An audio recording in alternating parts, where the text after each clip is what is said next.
하나님 말씀은 열왕기상 19장 1절에서 8절입니다. 구약 성경 열왕기상 19장 1절에서 8절 말씀을 봉독하겠습니다. 아합이 엘리야가 행한 모든 일과 그가 어떻게 모든 선지자를 칼로 죽였는지를 이세벨에게 말하니 이세벨이 사신을 엘리야에게 보내어 이르되 내가 내일 이맘때에는 반드시 네 생명을 저 사람들 중 한 사람의 생명과 같게 하리라. 그렇게 하지 아니하면 신들이 내게 벌 위에 벌을 내림이 마땅하니라 한지라. 그가 이 형편을 보고 일어나 자기의 생명을 위해 도망하여 유다에 속한 브엘세바에 이르러 자기의 사환을 그곳에 머물게 하고 자기 자신은 광야로 들어가 하룻길쯤 가서 한 로뎀 나무 아래에 앉아서 자기가 죽기를 원하여 이르되 여호와여 넉넉하오니 지금 내 생명을 거두시옵소서. 나는 내 조상들보다 낫지 못하니이다 하고 로뎀 나무 아래에 누워 자더니 천사가 그를 어루만지며 그에게 이르되 일어나서 먹으라 하는지라. 본즉 머리맡에 숯불을 구운 떡과 한 병 물이 있더라. 이에 먹고 마시고 다시 누웠더니 여호와의 천사가 또 다시 와서 어루만지며 이르되 일어나 먹으라. 네가 갈 길을 다 가지 못할까 하노라 하는지라.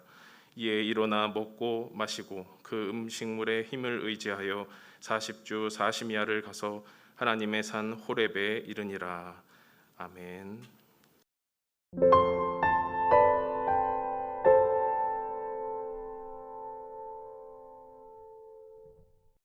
네, 여러분 반갑습니다.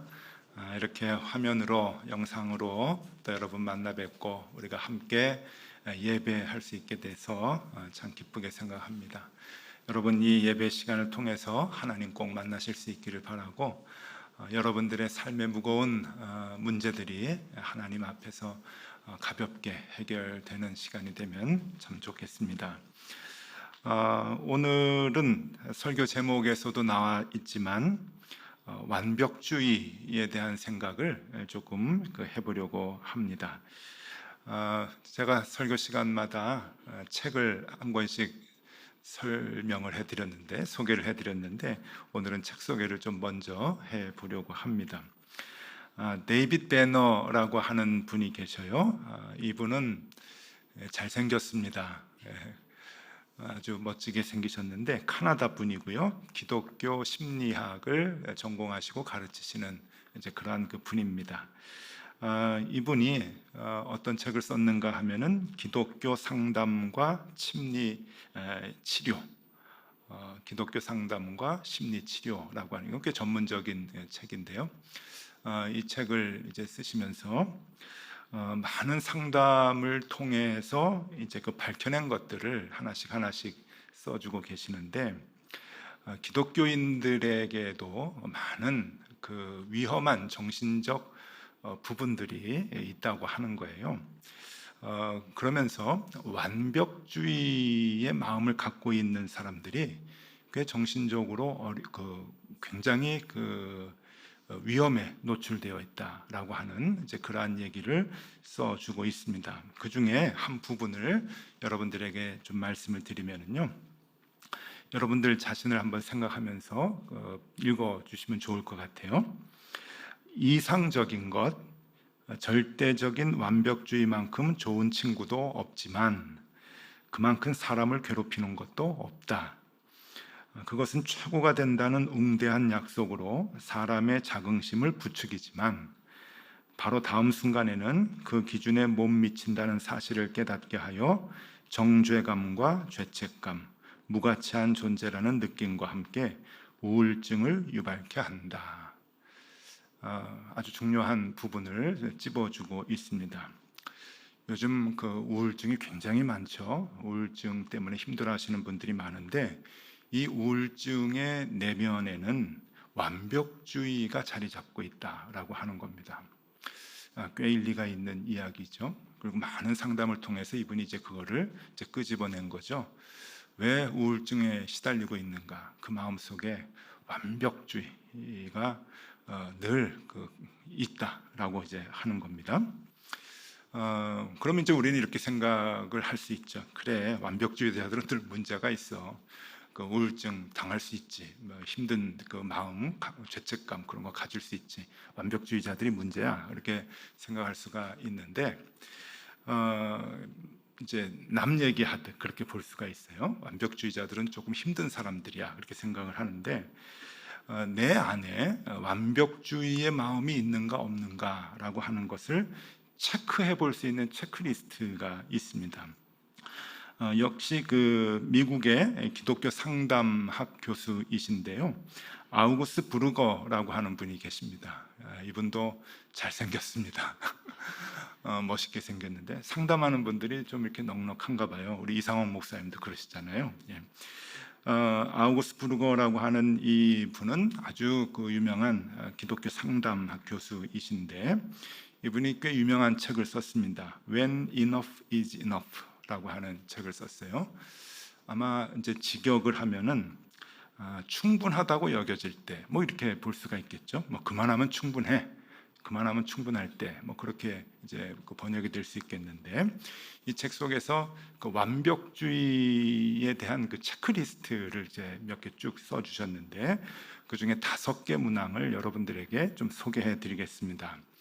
하나하나 문항을 소개해드릴 때 조금이라도 동의가 되는지 안 되는지 그것만 여러분들이 좀 체크를 해주시면 좋을 것 같습니다.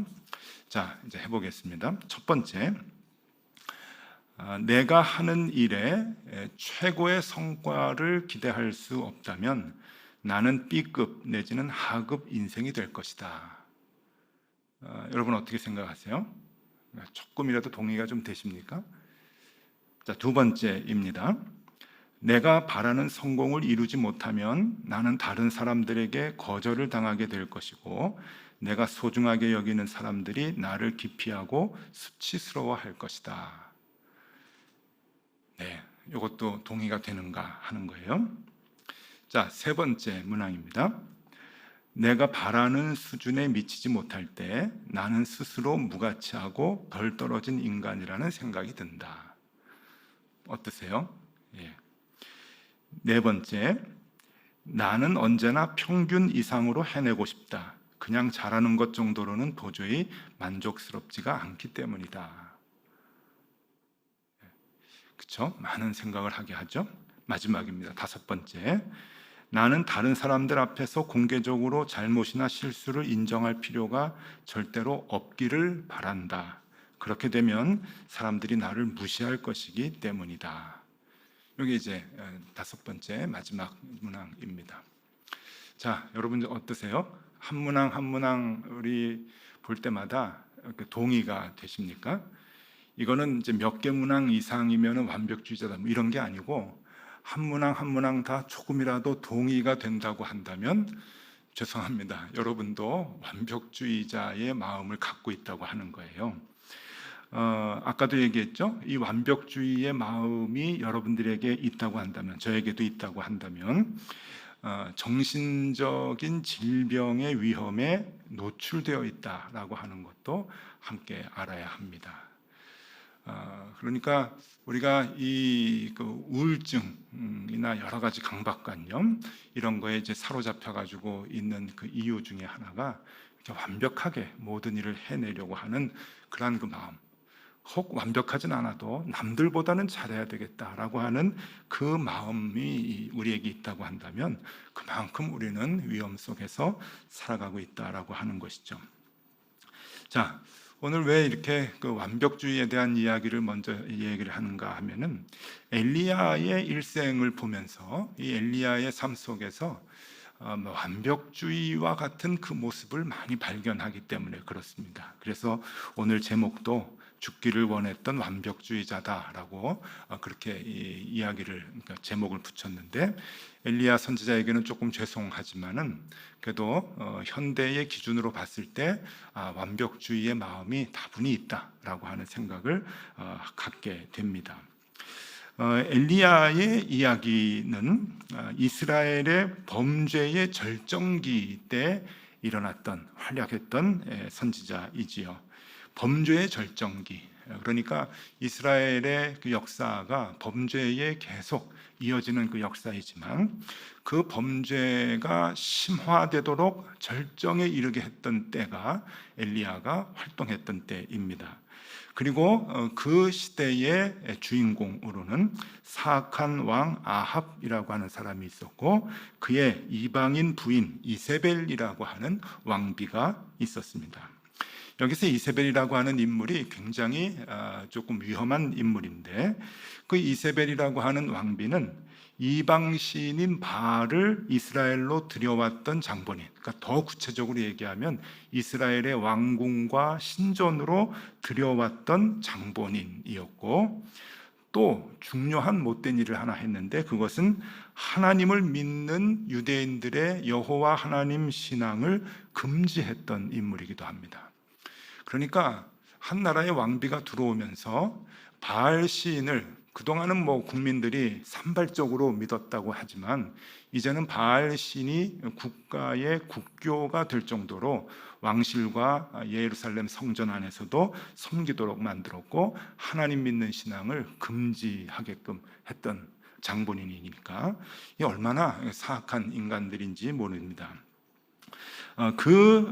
아합 왕과 이세벨 왕비를 향해서 이제 그 전쟁을 선포하고 그들을 대적하는 활동을 했던 인물이 바로 엘리야이었죠. 엘리야는 그들을 향해서 무슨 선포를 했는가 하면은 이제 너희들과 싸우겠다, 전쟁을 하자라고 하는 의미로 무슨 말을 했냐면은 비가 오지 않을 것이다. 다분히 조금 좀 허무한 그런 그 선포를 합니다. 비가 오지 않을 것이다. 열왕기상 17장 1절에 그 선포의 내용이 나옵니다.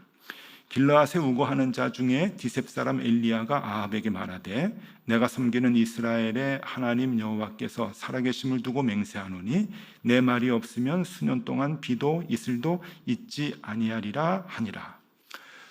아합 왕과 이세벨 왕비를 대적하면서 이제 결투를 하자라고 선언을 하는데 그 선언의 내용이 허무하게도 비가 오지 않을 것이다.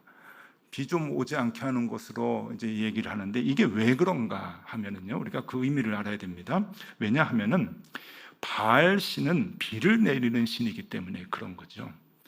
그러니까 하늘의 비를 누가 주관하느냐라고 하는 것을 대결하자라고 하는 것이죠. 바알 신은 모두가 다 비를 내리는 신이다라고 믿고 있었기 때문에 그 비를 누가 지배하는가 하는 것을 보여주기 위함으로 이 엘리야는 비가 내리지 않는다라고 하는 선포를 하게 된 거죠. 가장 적절한 선포라고 여겨집니다. 그래서 우리가 잘 알고 있죠. 갈멜산에서 850대 1로 싸워서 위대한 승리를 거두게 됩니다. 굉장히 통쾌한 승리를 거두게 되죠. 그런데 문제는 이 승리를 거두고 난 뒤에 이 엘리야는 그 통쾌한 승리의 기쁨을 맛보지도 못하고 죽기를 원할 정도로 절망에 빠지게 됩니다. 이 부분이 조금 이제 이상한 거예요. 승리를 해놓고선도 왜 절망을 하게 되는가? 그리고 힘들어서 죽고 싶다라고 이야기를 하는데 그냥 고생스러우니까 죽는 게 차라리 낫지라고 하는 넋두리 정도가 아니라 정말 하나님 앞에서 죽여달라고 하나님께 2번, 3번씩 애원하는 모습이 성경에 나오게 됩니다.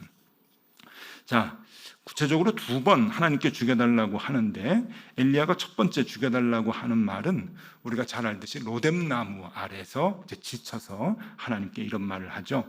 오늘 본문입니다. 열왕기상 19장 4절 말씀을 읽어드립니다. 자기 자신은 광야로 들어가 하룻길쯤 가서 한 로뎀나무 아래에 앉아서 자기가 죽기를 원하여 이르되 여호와여 넉넉하오니 지금 내 생명을 거두시옵소서. 나는 내 조상들보다 낫지 못하니이다 하고, 아합 왕과 이세벨 왕비와 1차의 싸움에서 이기고 난 뒤죠. 그러니까 바알의 선지자 그리고 바알의 선지자들 450명과 그리고 아스타롯 신의 선지자들, 신전의 선지자들 400명, 더 850명의 사람들하고 싸워서 이겼고 그들을 다 죽였습니다. 근데 그리고 난 뒤에 이 통쾌한 승리 뒤에 이제 엘리야는 도망을 가서 로뎀나무 아래에서 쉬면서 최선을 다해 사명을 감당했습니다. 그런데 허무합니다. 하나님 나를 죽여주십시오 라고 하는 그러한 마음을 갖고 하나님께 죽여달라고 부탁을 의뢰를 합니다. 또 한 번 엘리야가 죽여달라고 하나님께 두 번째 죽여달라고 하는 말이 나오는데 그것은 바로 호렙산에서 그렇게 됩니다. 이제 하나님께서 위로를 해주시고 그에게 먹을 것을 주시고 이제 40주 40야를 달려가서 하나님의 산 호렙으로 가는데 호렙에 가서 이제 뭘 하느냐 하면은 다시 또 죽여달라고 이제 그런 얘기를 합니다. 오늘 본문은 아니지만 열왕기상 19장 10절 본문 바로 다음 말씀이죠. 그가 대답하되 내가 만군의 하나님 여호와께 열심히 유별하오니 이는 이스라엘 자손이 주의 언약을 버리고 주의 제단을 헐며 칼로 주의 선지자들을 죽였음이오며 오직 나만 남았거늘 그들이 내 생명을 찾아 빼앗으려 하나이다. 나만 남았습니다. 나 죽이려고 합니다. 그들이 죽이기 전에 하나님 나를 죽여주십시오. 내가 하나님께 얼마나 열심히 하나님의 일을 했습니까? 하나님 이게 뭡니까? 나 죽여주십시오 라고 10절에서 얘기를 하는데 여러분 성경이 있으시면은요 14절을 한번 보시면 글자 하나 안 틀리고 똑같은 말이 또 나옵니다. 거진 똑같습니다. 단어가 똑같아요. 그래서 오직 나만 남았거늘 그들이 내 생명을 찾아 빼앗으려 합니다. 하나님께 반복적으로 나는 지금 죽어야 됩니다. 죽여주십시오 라고 하는 말을 하게 됩니다. 마지막까지 완벽하게 승리를 해야 하는데 난관에 부딪혀 있는 상황이죠. 그 가장 근본적인 이유는 이세벨 왕비가 24시간 안에 사람을 보내서 죽이겠다고 하는 말을 듣고 나서입니다. 그러니까 무조건 도망가야 되겠다. 살기 위해서는 도망가야 되겠다 하고서는 도망가면서 이 엘리야는 절망을 하게 되죠. 이세벨 왕비가 24시간 안에 사람을 보내서 죽이겠다라고 하는 얘기는 여러분 오늘날로 맞고 말하면 이제 청부살인을 하겠다라고 하는 아주 무서운 말이죠. 너 어디 가든지 뒤쫓아가서 24시간 안에 너 죽이고 말 거야. 여러분 그냥 친구가 하는 얘기가 아니고 가까운 평범한 사람이 하는 얘기가 아니고 한 나라의 왕비가 하는 얘기입니다. 그러니 얼마나 두렵겠습니까? 열왕기상 19장 2절 오늘 본문 말씀인데 이세벨이 사신을 엘리야에게 보내어 이르되 내가 내일 이맘때에는 반드시 내 생명을 저 사람들 중 한 사람의 생명과 같게 하리라. 그렇게 하지 아니하면 그들이 내게 벌 위에 벌을 내림이 마땅하니라 한지라. 내일 이맘때까지는 너 죽일 거야. 반드시 죽일 거야라고 하는 이제 그러한 통보를 이제 하게 됩니다. 자, 큰 싸움이었죠. 그리고 오랜 고난 그리고 싸움에서 지금 엘리야는 마지막 고비를 넘기지 못하는 그러한 모습을 우리에게 보여줍니다. 그러니까 열심히 일을 잘 해 나갔다가도 막판에 하나님의 도움을 믿지 못하는 그러한 그 나약한 모습을 우리들에게 보여주고 있는 것이죠. 9분응선, 8분응선이 넘고 9분응선을 넘어서 승리를 눈앞에 두고 있는데 남은 난관에 절망하고 마는 그러한 모습을 엘리야는 우리들에게 보여줍니다. 그런데 여러분 원래 엘리야라는 사람이 어떤 사람이었는가? 그 엘리야가 열왕기상 17장에 사르밧 과부를 만나는 모습을 우리가 잘 아는데 이 사르밧 과부에게 엘리야는 무슨 얘기를 하는가 하면은 절망하지 말고 두려워하지 말라는 격려를 해준 사람입니다. 그 내용이 열왕기상 17장 13절 14절인데요. 정말 절박했던 이제 마지막 먹을 것을 먹고 죽으려고 했던 그 절박했던 사르밧 과부에게 이 엘리야가 두려워하지 말아라. 왜 두려워하느냐라고 강력하게 얘기했던 선지자가 바로 엘리야였죠. 읽어드립니다. 열왕기상 17장 13절 14절인데요. 엘리야가 그에게 이르되 두려워하지 말고 가서 내 말대로 하려니와 먼저 그것으로 나를 위하여 작은 떡 한 개를 만들어 내게로 가져오고 그 후에 너와 내 아들을 위하여 만들라. 이스라엘 하나님 여호와의 말씀이 나 여호와가 비를 지면에 내리는 날까지 그 통에 가루가 떨어지지 아니하고 그 병에 기름이 없어지지 아니하리라 하셨느니라. 여러분, 이게 얼마나 엄청난 선언입니까?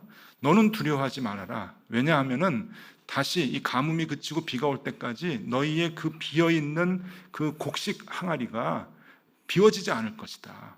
계속 채워질 것이다. 그러니까 너는 두려워하지 말고 나에게 떡을 만들어 가져오고 또 너희들 또 먹어라. 여러분, 이게 웬만한 믿음이 아니면 어떻게 이런 선언을 합니까?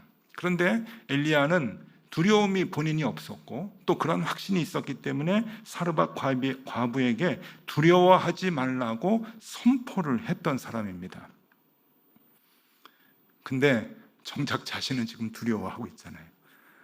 어마어마한 선포를 했던 사람, 그 항아리에 곡식이 떨어지지 않을 것이다 라고 선언을 했던 이 엘리야가 자신의 삶의 문제에는 지금 두려워하고 도망가면서 나 할 거 다 했으니 이제 죽여주십시오 라고 하나님 앞에 하나님께 반항하는 이제 그러한 모습을 우리에게 보여줍니다. 정작 자신의 고난이 길어지고 생명의 위협을 느낄 때 믿음을 잃어버리고 두려운 모습을 우리에게 보여주는 나약한 인간이 되고 말았습니다. 여러분, 죽여달라고 하는 것은 하나님께 반항하는 것이죠. 내 할 일을 다 했다. 나는 열심히 유별했습니다. 하나님 시키는 대로 일을 다 했습니다. 조금 자신 있는 얘기죠. 나는 딴 사람하고 다릅니다. 하나님의 일을 잘했습니다. 또 10절에 보면은 오직 나만 남았습니다. 다 죽었는데 나만 남았습니다. 내가 그만큼 일을 열심히 하지 않았습니까? 이 말 속에는 하나님께 대한 원망이 이제 새겨져 있습니다. 그리고 가장 중요한 것은 그가 그렇게 절망을 하고 하나님께 내 목숨을 가져가 달라고 이야기할 때 그 상황 가운데 엘리야에게서 찾아볼 수 없었던 것이 하나 있는데 그것은 하나님께 기도하는 모습을 찾아볼 수가 없어요. 그냥 도망가는 모습하고 낙심하는 모습하고 하나님께 내 생명을 거두어 달라고 하는 모습만 있지 하나님께 기도하는 모습이 나오질 않습니다. 나중에 하나님께서 세미한 음성을 강제로 들려주시죠. 엘리야가 들으려고 하지 않았어요. 그는 기도하려고 하지 않았습니다. 우리의 모습도 이와 좀 비슷하지 않는가 생각을 합니다. 고난이 길어지면 우리는 절망하게 되고 하나님을 원망할 때가 많이 있습니다. 하나님의 침묵이 길어지면 길어질수록 세상적인 두려움에 사로잡힐 때가 많이 있죠. 그리고 하나님의 일을 할 때 우리는 나의 의로움이 있습니다. 그 의로움의 생각이 커지면 커질수록 여러분 그것 때문에 막판에 우리는 실족하게 됩니다. 넘어지게 되는 것이죠. 나는 믿음대로 살았는데 나만큼 신실한 사람이 없는데 어떻게 하나님은 내 앞에서 이렇게 침묵하시는가? 내 삶의 결과는 왜 이런가? 라고 하는 생각을 하면서 하나님을 원망하는 그러한 모습이 우리에게도 많이 나타납니다. 완벽주의자, 하나님의 일도 마지막까지 완벽하게 해내려고 하는 하나님의 그 믿음의 결과들, 하나님의 그 능력이 내 삶 속에서 나의 삶의 여정 속에서 완벽하게 나타나기를 바라는 그 마음, 여러분 그것도 완벽주의인데 여러분 아십니까? 그 완벽주의자는 하나님을 믿는 믿음에는 완벽하지 못하다고 하는 것을 반증하고 있는 것이죠. 엘리야를 통해서 우리는 그것을 볼 수가 있습니다. 그렇기 때문에 우리가 신앙생활을 할 때 중요한 것은 하나님께서 일하실 수 있는 마지막 시간을 내어드리는 겁니다. 하나님이 마무리하실 기회를 하나님께 내어드리는 것, 굉장히 중요한 부분이죠.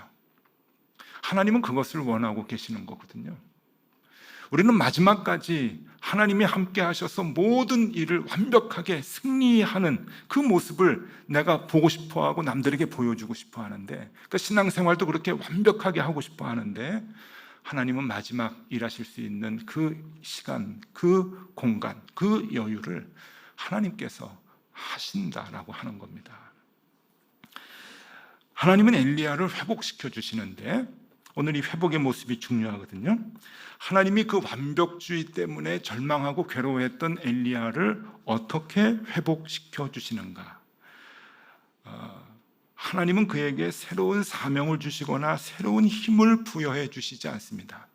그에게 죽여달라고 절망하고 있는 그 엘리야에게 내가 너와 함께 할 테니까 너는 새 힘을 얻어가지고 이렇게 일을 해 라고 얘기하지 않고, 하나님은 그에게 무엇을 하셨는가 하면 첫 번째로 중요합니다. 먹이셨다라고 하는 겁니다. 먹였다. 너 지금 힘이 빠져 있는데 먹어라.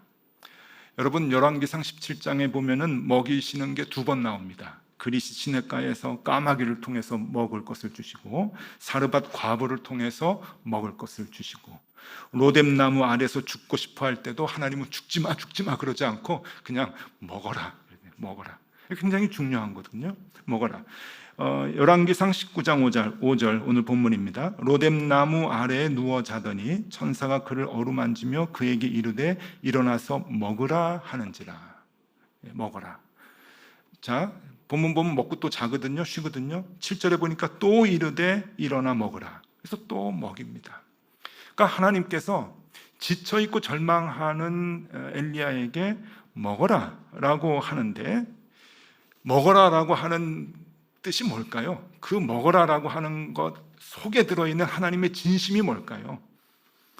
그것은 완벽하게 네가 일하려고 하는 것을 내려놓아라 라고 하는 겁니다. 왜냐하면 먹으라고 하는 것은 쉬라고 하는 거거든요.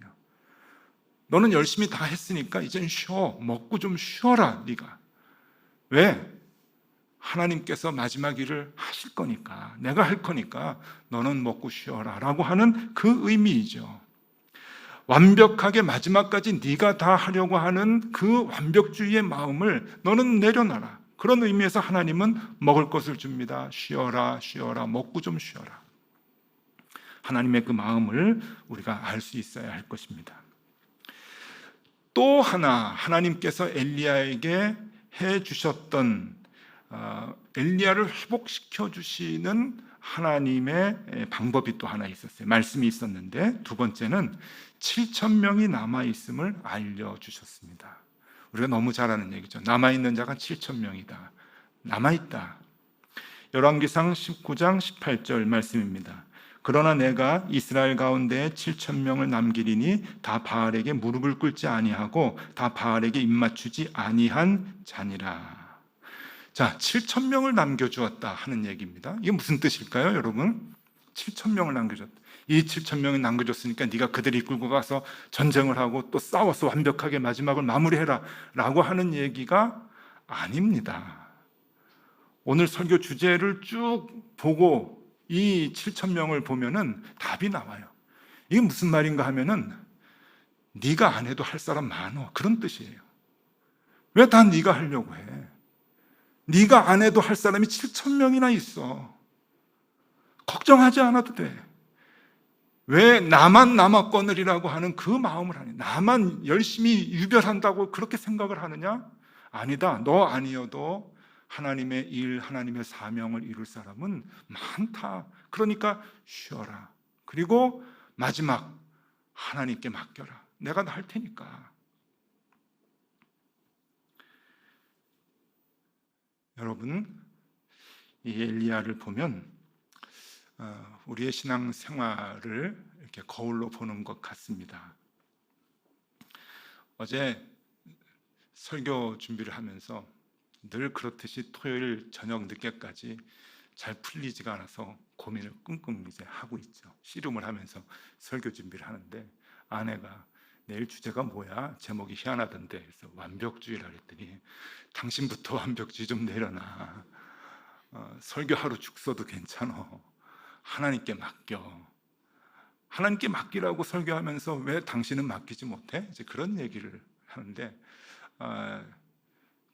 진짜 넌센스이죠. 하나님께 맡기십시오. 마지막 하나님이 일하실 부분을 남겨놓으십시오 라고 메시지를 전하면서 저는 그것이 안 되니, 그래서 그때부터 기도했습니다. 하나님, 마지막은 하나님께 남겨드릴 테니까 이 말씀으로 은혜 받는 분, 이 말씀으로 새 힘을 얻는 분, 이 말씀으로 마음이 무덤덤한 분, 저는 관계하지 않겠습니다. 하나님 일하십시오. 하나님께 내어 맡겨 드렸죠. 잘했죠? 네. 자, 여러분, 정말 힘든 시기입니다. 코로나로 2년째 괴롭고 어려운 시기가 이어집니다. 또 4단계가 지속이 되고 또 더 안 좋은 소식들이 예측되는 그러한 상황입니다. 자영업자, 소상공인 어려움이 가중되는 때이죠.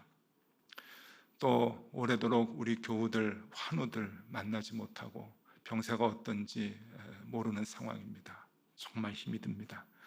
저도 답답한데 연약한 병을 갖고 살아가시는 분들은 얼마나 힘드시겠습니까? 또 그동안 풀리지 않은 문제, 오랜 문제로 괴로워하는 분들도 계시는데, 여러분, 오늘 이 엘리야의 모습이 우리에게 조금이라도 힘이 되면 좋겠습니다.